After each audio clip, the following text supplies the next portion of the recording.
جب میں جیل گیا تو ایک بہت ہی خوفناک جیل تھا، اور جب میں پہلے دروازے سے اندر گیا تو مجھے زنجیروں، بڑی بڑی چابیوں اور ہتھکڑیوں کی جھنکار وہ سنائی دی۔ دو چھوٹے چھوٹے کمرے تھے جس کے درمیان میں ایک مربع میٹر کا ایک شیشہ لگا ہوا تھا دیوار میں، اور اس دیوار کے اس طرف ڈاکٹر عافیہ بیٹھی ہوئی تھی۔ اس کی آنکھوں میں درد اور کرب کا ایک سمندر تھا جو واضح طور پر نظر آ رہا تھا۔ تو انہوں نے مجھے کہا کہ پاکستان کے عوام، پاکستان کی پولیٹیکل پارٹیز، پاکستان کی پارلیمنٹ، پاکستان کی اسٹیبلشمنٹ، پاکستان کی جوڈیشری سے یہ کہو کہ مجھے اس جہنم سے نکالو۔ اچھا سینیٹر صاحب، برائے مہربانی یہ بتائیں کہ آپ کی ڈاکٹر عافیہ صدیقی صاحبہ سے ملاقات ہو گئی ہے؟ جی بالکل، آج میری ملاقات ہوئی ڈاکٹر عافیہ صدیقی سے، اور یہ ملاقات 3 گھنٹے پر ہوئی تھی، اور اس ملاقات میں ڈاکٹر عافیہ کی بہن ڈاکٹر فوزیہ صدیقی اور ہمارے جو وکیل ہیں ہیومن رائٹس کے کلائیو اسمتھ، وہ بھی ہمارے ساتھ تھے۔ اور اچھا یہ سینیٹر صاحب، ملاقات جو سر ہے برائے مہربانی اگر صرف شروع سے یہ بتا سکیں کہ جب پہلی نظر آپ کی ڈاکٹر عافیہ صدیقی صاحبہ پر پڑی تو وہ کس حالت میں تھی اور کیا پوزیشن تھی ان کی؟ دیکھیں، پہلے تو جب میں جیل گیا تو ایک بہت ہی خوفناک جیل تھا، اور جب میں پہلے دروازے سے اندر گیا تو مجھے زنجیروں، بڑی بڑی چابیوں اور ہتھکڑیوں کی جھنکار وہ سنائی دی۔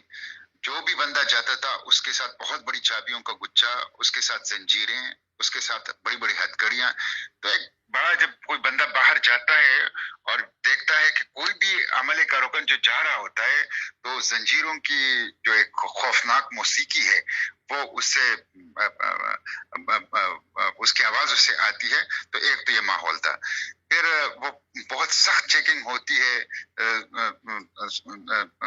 جو اسکریننگ ہوتی ہے، اس کے بعد اس سے پوری اس پروسیس سے ہمیں گزارا گیا، اس پہ تقریباً 30 منٹ لگ گئے، کم از کم 30 منٹ اس کے اوپر لگ گئے۔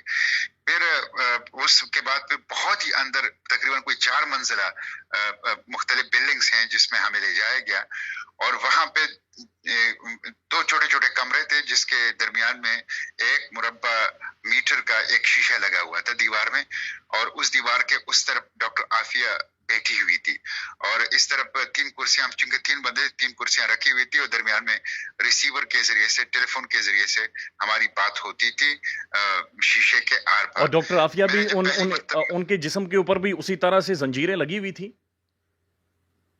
ملاقات کے لیے جب لاتے ہیں تو زنجیروں میں ہوتی ہے، ملاقات کے لیے سے جب پوری ہو جائے واپس لے جاتے تو پھر زنجیریں گئی، ملاقات کے دوران اس کے اوپر زنجیریں نہیں تھی۔ جی۔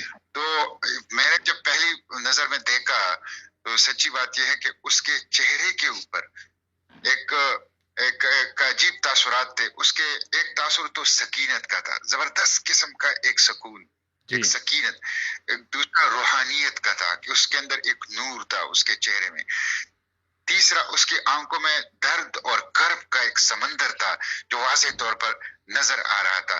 تو ایک بڑی اس کی، جب آپ اس سے بات کرتے تھے تو جب وہ مسکراتی تھی کسی بات پر، آپ اس کو ایسی بات کر لیتے تھے کہ تو اس کے اندر ایک معصومیت اور ایک روحانیت اور ایک نورانیت اس کے چہرے پہ نظر آتی تھی۔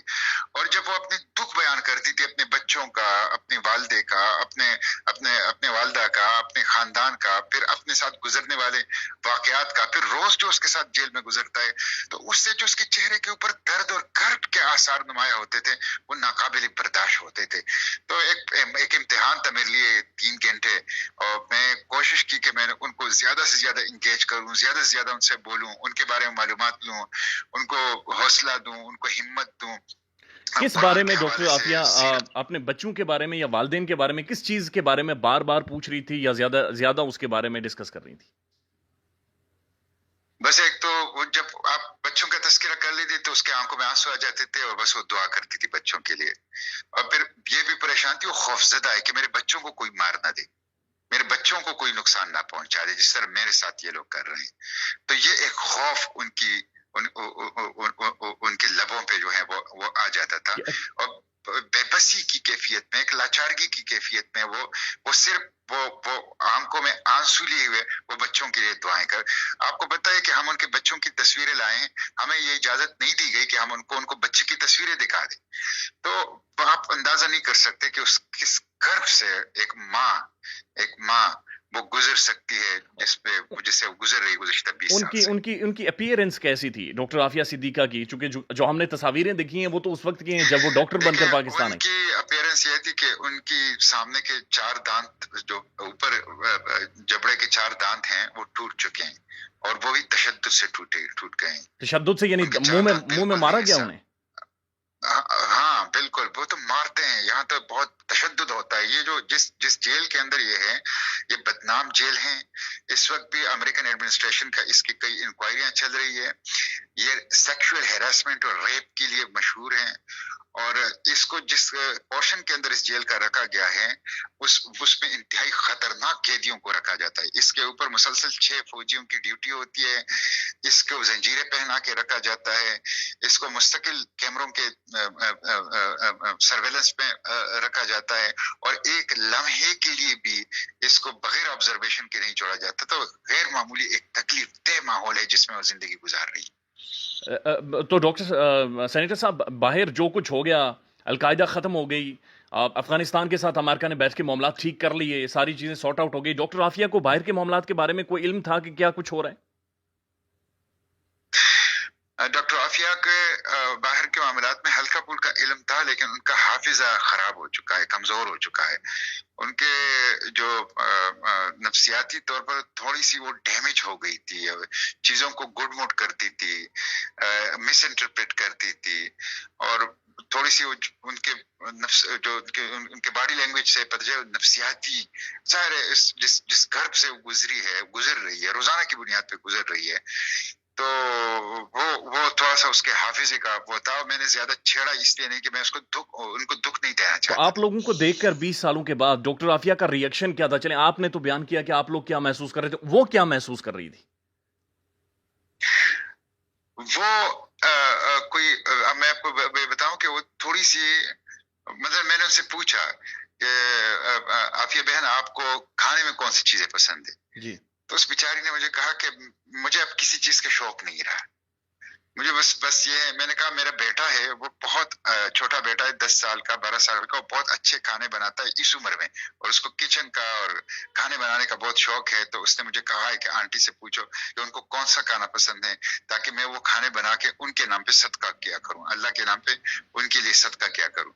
तो उसने मुझे कहा कि मुझे तो बहुत खुश हुई बच्चे के लिए। कहते हैं अच्छा है कि बच्चे जो हैं वो किचन में जाते हैं, अपना खाना पकाना सीखते हैं, लेकिन फिर साथ कहा कि मुझे तो कोई दिलचस्पी नहीं है जिंदगी से, मेरी दिलचस्पी खत्म हो गई है, और मुझे तो खाने का नहीं, बस सिर्फ अली से, जो छोटा बेटा है मेरा, वो अली से सिर्फ ये कहो कि खाने जब पकाएं तो अच्छी न्यूट्रिशन वाले खाने पकाएं, उसमें अल्लाह की नाफरमानी की कोई चीज ना हो, और वो गरीबों में बांटा करें। सेनेटर साहब, अपनी माँ का भी जिक्र किया? जी, माँ का जिक्र किया है, और हमने उनको ये नहीं बताया कि उनकी माँ फौत हो चुकी है। और जब मुलाकात खत्म होने वाली थी तो उस पर जब जो गुड बाय हुआ वो किस नोट के ऊपर हुआ? वो नहीं जाना चाह रही थी। हमें एक दफा उन्होंने इन्फॉर्म किया कि आपकी मुलाकात का टाइम खत्म हो चुका है, फिर भी वो बैठी रही, बातें करती रही। फिर उसके बाद आए, फिर तीसरी दफा जब आए मजबूरन, हमें क्योंकि माहौल ऐसा था, हमने उनसे कहा कि अब बात नहीं कर सकते, अब वक्त खत्म हो गया है।